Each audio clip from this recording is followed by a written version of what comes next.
ধনির পাড়া নামে এক গ্রামে বসবাস করত দুই ভাই। তারা দুজন ভালো হলেও তাদের বউরা ছিল অনেক ঝগড়াটে। অবশেষে তো সব ঝামেলা মিটলো বাবা।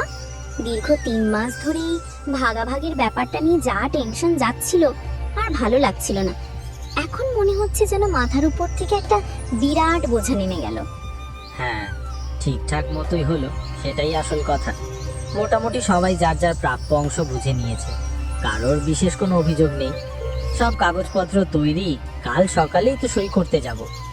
সবকিছু ঠিক হলেও একটা বিষয় এখনো আমার কাছে খটকা লাগছে। শেষ মুহূর্তে ওই একটা জিনিস নিয়ে আর কথা বলা হলো না। কোনটা? সব তো হয়েই গেল, জমি জমা, পুকুর, পুরনো আসবাবপত্র সবকিছুই তো ভাগ হয়ে গেছে। আর কি বাকি রইল? উঠোনের ওই বিশাল পুরনো খেজুর গাছটা, ওটার ব্যাপারে তো কেউ কোনো কথাই বলল না। এত মিষ্টি খেজুর হয় প্রতি বছর, সেটা কার ভাগে পড়বে? ও, গাছটার কথা তো ভুলেই গেছিলাম। আসলে ওটা তো বাড়ির বাইরের অংশে, তাই হয়তো কেউ সেভাবে গুরুত্ব দেয়নি। কিন্তু তুমি হঠাৎ এই সাধারণ গাছটা নিয়ে এত চিন্তা করছো কেন? ওটা তো আমাদেরই ভাগে আসা উচিত, আমি তো সেটাই মনে করি। কারণ গাছটা তো সব থেকে বেশি আমাদের দিকের উঠোনের দিকেই হেলে থাকে, এবং সব ডালপালা ওই দিকেই বেশি ছড়ানো। গত বছরও তো আমরা এর যত্ন নিয়েছিলাম। কেন শুধু তোমাদেরই আসবে কেন? ওটা তো সবার মাঝখানে, সবারই তো অধিকার আছে। এই সামান্য একটা গাছ নিয়ে আবার নতুন করে কোনো সমস্যা তৈরি করতে চাই না, বুঝলে? যা হচ্ছে হোক। আরে সামান্য গাছ নয়, প্রতি বছর ওর থেকে যে খেজুর পাই তার মূল্য আছে তো। এই ছোট জিনিসগুলো দেখতে হয়। তুমি তো একদমই পাত্তা দিচ্ছ না আমার কথাতে। ধুর বোকা, ওসব ছোটখাটো বিষয় নিয়ে এত মাথা ঘামিও না তো। তুমি শুধু শুধু টেনশন বাড়াচ্ছ। গাছ যার ভাগে পড়ুক, খেজুর তো আমরা সবাই পাবো নাকি? চলো এখন উঠি। তোমার সবই ছোটখাটো, কারণ তোমার তো আর রান্নাঘরে গিয়ে সব কাজ করতে হয় না। ঠিক আছে, এই নিয়ে আর কথা বলে লাভ নেই মনে হচ্ছে। শুনছো, বাইরে বড়দা আর বৌরানী কি সব আলোচনা করছে। কান পেতে দেখলাম খেজুর গাছটা নিয়ে নাকি তাদের খুব মাথা ব্যথা। আর বলো না, আমি তো সব শুনলাম। বাড়ি ভাগ হলো, জমি ভাগ হলো, এখন এই সামান্য একটা গাছ নিয়ে ঝামেলা। ওদের কি আর কোনো কাজ নেই নাকি? সামান্য খেজুর গাছের জন্য এত কথা? সামান্য বলছো কেন? গাছটার মূল্য তো আছে। আর বড় বৌদি তো বলেই দিলেন যে ওটা তাদের দিকে বেশি হেলে আছে, তাই তাদের পাওয়া উচিত। এখন তুমি চুপ করে থাকলে চলবে কেন? কি করব বলো? বাবার মেজদার সামনে তো এখন আর নতুন করে কিছু বলা যাবে না। সবকিছু তো ফয়সালা হয়ে গেছে। এর মধ্যে গাছ নিয়ে আবার কথা তুললে ব্যাপারটা খারাপ দেখাবে না? খারাপ কেন দেখাবে? তুমি স্পষ্ট করে বলো। গাছটা তো ঠিক মাঝখানে, বরং গাছটার মূল শেকড় আমাদের ভিটের দিকেই বেশি চলে এসেছে। ওটা আমাদেরই প্রাপ্য। তুমি একবার বলে তো দেখো। আহা, তুমি এত চাপ দিচ্ছ কেন? যদি এমন ঝামেলা হয় তবে দরকার হলে গাছটা কেটে ফেলা হোক। শুধু শুধু একটা গাছ নিয়ে আবার অশান্তি শুরু করার কোনো মানে হয় না। এই তুমি সবসময় সবকিছুতে হার মানো কেন? কেটে ফেলা? বাহ, খুব ভালো বুদ্ধি দিলে। এত সুন্দর একটা গাছ কেটে ফেলবে? বরং তুমি একটা বুদ্ধি খাটাও। ঠিক আছে বাবা, ঠিক আছে, দেখছি কি করা যায়। কাল সকালে বাবাকে একবার জিজ্ঞেস করে দেখব। কিন্তু মনে রেখো, আমি কিন্তু কোনো ঝামেলায় জড়াতে চাই না। ঝামেলায় জড়াতে হবে না। শুধু তোমার ভাগে যে সামান্য একটু ফাঁকা জমি পড়েছে, তার পাশে যে গাছটা আছে সেই কথাটাই শুধু উল্লেখ করে দিও। বাকিটা আমি সামনে নেব। তোমার বুদ্ধি খুব দ্রুত চলে, কিন্তু এমন যেন না হয় যে এই খেজুর গাছের জন্য আমাদের মধ্যে আবার নতুন করে মনোমালিন্য শুরু হয়, বুঝলে? না না, তা হবে না। তুমি শুধু একবার চেষ্টা করে দেখো, তারপর দেখা যাক। এর পরের দিন সকালে তারা দুজনে যায় বড় বউয়ের বাড়িতে। কি ব্যাপার ছোট? শুনছি তুমি নাকি গতকাল আমার স্বামীর সঙ্গে এই সামান্য খেজুর গাছটা নিয়ে খুব চেঁচামেচি করেছো।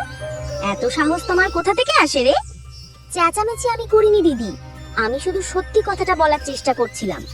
আপনার স্বামী তো সবসময় নিজের জিনিস নিয়েই ভাবেন। ওটা কোনো সামান্য গাছ নয়, ওটা আমাদেরও প্রাপ্য। হাস্যকর কথা। গাছটা তো আমাদের দিকে সীমানাতেই বেশি হেলে আছে।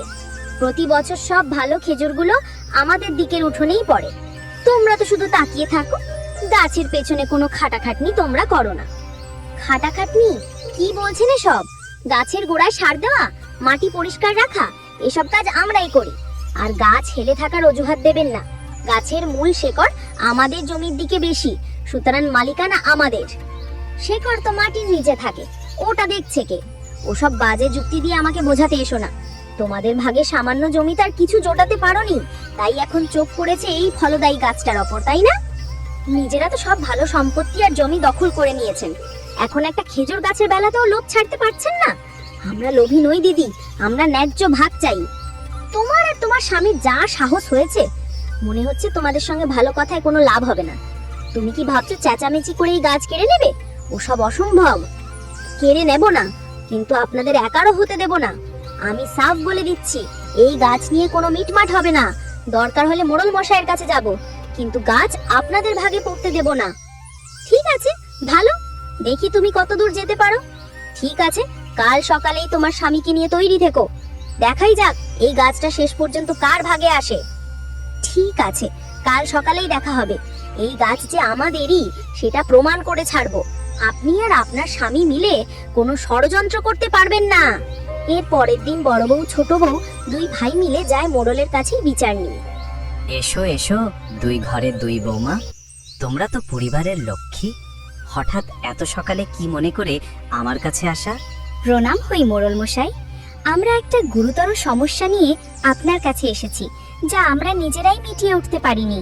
হ্যাঁ মোড়ল মশাই, আমাদের সব ভাগাভাগি ঠিক হলেও উঠুদের খেজুর গাছটা কার ভাগে যাবে তা নিয়েই গোলমাল। সে কি, এত বড় বাড়ি আর জমি ভাগ হয়ে গেল, আর সামান্য একটা ফলের গাছ নিয়ে তোমরা অশান্তি করছো? ব্যাপারটা কি? আমি বলছি, গাছটা আমাদের সীমানার দিকে হেলে আছে, তাই আমাদেরই হক। গত বছর আমরাই এর বেশি যত্ন নিয়েছি, কিন্তু মোড়ল মশাই, গাছটার মূল শেকড় তো আমাদের ভিটার দিকেই বেশি, তাই আমরা এর ন্যায্য অধিকার চাইছি। আর দিদি কোনোভাবেই মানতে রাজি নন। তোমরা এই কি করছো? সামান্য গাছের জন্য নিজেদের সম্পর্ককে ছোট করছো? একটা কথা খুব মন দিয়ে শোনো, ফলের গাছ, বিশেষ করে খেজুরের মতো উপকারী গাছ, কখনো কেটে দুভাগ করা উচিত নয়। এর ফল সবার জন্য। গাছটাকে তোমরা ভাগ না করে বরং দুজন মিলে একসাথে তার যত্ন নাও, জল দাও, সার দাও, মিলেমিশে পরিচর্যা করো। গাছটাকে কেন্দ্র করে যদি তোমাদের মধ্যে প্রতিদিন ভালোবাসা বাড়ে, সেটাই তো আসল সুখ। ফল হলে সবাই মিলে সমানভাবে উপভোগ করো। মোড়ল মশাই, আপনি ঠিকই বলেছেন, আমরা নিজেদের লোভের কাছে সম্পর্কের মূল্য ভুলে গেছিলাম। আমরা চরম ভুল করেছি। হ্যাঁ মোড়ল মশাই, আমরা দুজনেই কাল খুব খারাপ ব্যবহার করেছি। এই তুচ্ছ বিষয়ের জন্য ঝগড়া করাটা আমাদের উচিত হয়নি। ছোট বৌমা, আমাকে তুমি ক্ষমা করে দাও। আমি তোমার বড়, অথচ ছোটদের মতো আচরণ করলাম। এখন থেকে আমরা একসাথে এর যত্ন নেব। দিদি, আপনিও আমাকে ক্ষমা করে দিন। আমি আপনার সাথে গলা তুলে কথা বলেছি। আপনি ঠিকই বলেছেন, আমরা এখন থেকে মিলেমিশে খেজুরের খেয়াল রাখবো।